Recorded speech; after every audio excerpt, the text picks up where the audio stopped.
സൂക്ഷിച്ചു വെക്കണം കേട്ടോ. അൺബോക്സിംഗ് കണ്ടന്റ് ഇൻഷുറൻസ് ഉള്ള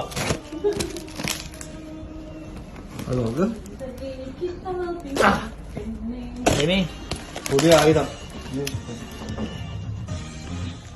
അതന്നെ എന്തിനാ നമ്മള് കഷ്ടപ്പെടുന്നത്? അത് പൊളിക്കണ്ട, അത് പൊളിക്കണ്ട. നല്ല സഞ്ചരിക്കുന്നുണ്ടല്ലോ.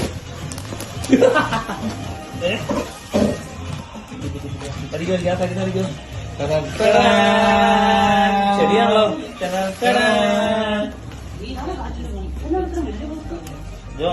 കളറ് നല്ല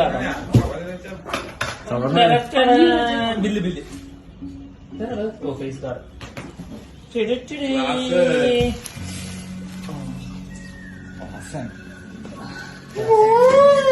എന്റെ പാട്ടിന്റെ വെയിറ്റേ ഉള്ളൂ. എന്റെ നീലവാറ്റില്ലേ അത് പാസ്പോർട്ടൊക്കെ